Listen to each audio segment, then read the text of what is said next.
বিএনপির মহাসচিব, তিনি আমাদের ঐক্যমতে যে আলোচনা হয়েছে সেটা আপনাদের সামনে সুন্দরভাবে উপস্থাপন করেছেন। আমরা আলোচনা আনতে এই বিষয়গুলো নিয়েই আমরা ঐক্যমতে পৌঁছেছি এবং আপনাদের সহযোগিতা আমরা কামনা করছি। আমরা যেন সুন্দর একটা দেশ সামনে ভবিষ্যতে একাকার হয়ে আমরা গঠন করতে পারি, সেভাবে আপনাদের সহযোগিতা, আন্তরিকতা, এটাও আমরা চাচ্ছি।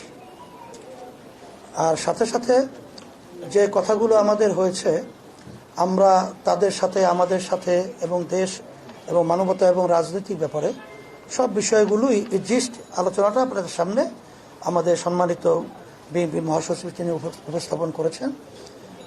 সেটাই আমাদেরও একই কথা।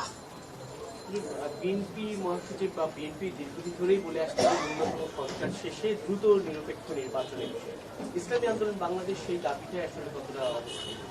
এটা আমরা আগে থেকেই বলেছি যে দ্রুত সময়, আমরা সেখানে শব্দটা ব্যবহার করেছি, খুব বেশি সময়টা না নিয়ে যৌক্তিক, সেই যৌক্তিক সময়টা আমরা বলেছি 1 থেকে 1.5 বছরের মধ্যে, এরকম একটা কথা আমরা বলেছি।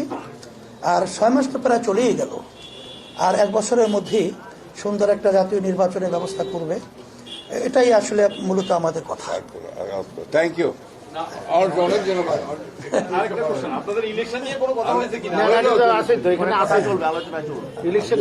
আলোচনা ধারাবাহিকভাবে আরো চলতে থাকবে। হ্যাঁ, ঠিক আছে, চলবে ইনশাআল্লাহ। শুকরিয়া।